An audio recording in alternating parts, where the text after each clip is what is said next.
Hello बच्चों, let's see this question. Consider the following reaction in equilibrium with equilibrium concentration of 0.01 molar of every species. PCl5 forming PCl3 plus Cl2, 2HI forming H2 plus I2, N2 plus 3H2 forming 2 ammonia. Extent of the reaction taking place is option A 1 greater than 2 greater than 3, option B 1 less than 2 less than 3, option C 2 less than 3 less than 1, and option D 3 less than 1 less than 2.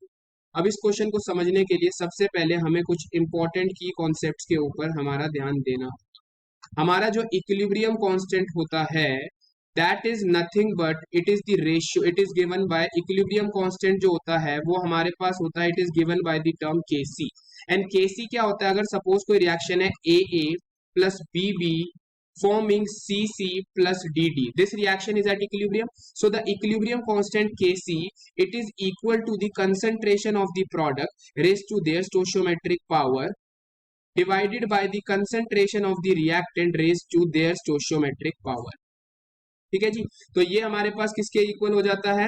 It is equal to the concentration of, it is the ratio of the concentration of the product raised to their stoichiometric power by the concentration of the reactant raised to their stoichiometric powers. ठीक है, तो हमारे पास क्या होता है? Extent of the reaction जो होता है वो डिपेंड करता है on the value of the Kc। Extent of the reaction is directly proportional to the value of the Kc। जितना ज्यादा मेरा इक्विलिब्रियम कांस्टेंट होगा उतना ज्यादा मेरा एक्सटेंट ऑफ रिएक्शन देखने को मिलता है, बिकॉज अकॉर्डिंग टू द गिव्स free energy delta G nought it is equal to minus RT ln of Kc के इक्वल देखने को मिलेगा। तो जितना ज्यादा मेरी Kc की वैल्यू हाई होगी उतना ज्यादा मेरा डेल्टा G नॉट हाई होगा और उतना ही ज्यादा मेरा एक्सटेंट ऑफ रिएक्शन हमें देखने को मिलेगा। ठीक है, उतना ही हाई मेरा क्या हो जाएगा? एक्सटेंट ऑफ रिएक्शन देखने को मिलेगा। तो हम क्या करेंगे? तीनों इक्विलिब्रियम रिएक्शन में हम Kc इक्विलिब्रियम कांस्टेंट निकाल के देखेंगे, जिसका इक्विलिब्रियम कांस्टेंट जितना ज्यादा उतना ही ज्यादा एक्सटेंट ऑफ रिएक्शन हमें देखने को मिलेगा। ठीक है जी, हमारा पहला इक्विलिब्रियम क्या कह रहा है? PCl5 डिकम्पोज करके क्या बना रहा है? PCl3 बना रहा है प्लस Cl2 बना रहा है। सारे के सारे क्या है हमारे पास? गैसियस स्पीशीज हमारे को गिवन है। ठीक है, ठीक है, तो अगर मैं इसका Kc लिखूंगा तो Kc will be concentration of PCl3 into concentration of Cl2 divided by concentration of PCl5। हमें क्या गिवन है? इक्विलिब्रियम कंसंट्रेशन जितनी भी स्पीशीज है सबकी कितनी है? 0.01 मोल। तो यानी हम 10 टू द पावर -2 बोल सकते हैं, इनटू ये भी 10 to the power -2 divided by 10 to the power -2। तो ये आ गया 0.01 मोलर के इक्वल हमारा Kc निकल के आ जाएगा। इट विल बी, ठीक है। अब हम सिमिलरली हमारा सेकंड इक्विलिब्रियम देखते हैं। सेकंड इक्विलिब्रियम है हमारे पास 2HI forming H2 plus I2।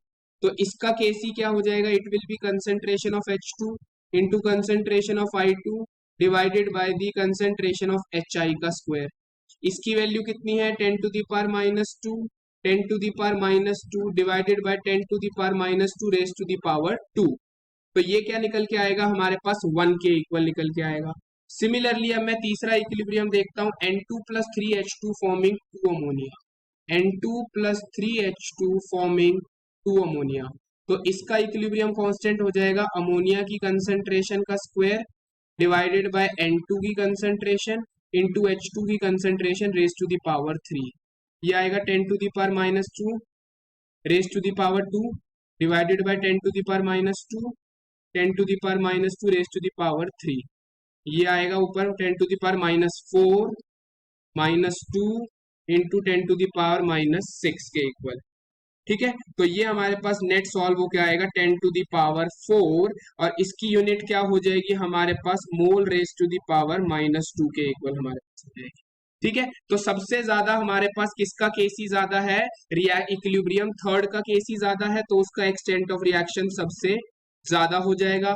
फिर उसके बाद हमारे पास किसका Kc है? रिएक्शन नंबर 2 का Kc है। फिर उसके बाद इक्विलिब्रियम 1 का Kc है। ठीक है, तो सबसे ज्यादा हमारे पास 3 का सबसे ज्यादा Kc है, तो उसका एक्सटेंट ऑफ रिएक्शन सबसे ज्यादा किसका होगा? 3 का होगा। फिर उसके बाद किसका होगा? 2 का होगा और 1 का, यानी हमारा करेक्ट आंसर हो जाएगा option B. I hope you understood it well. All the best, thank you.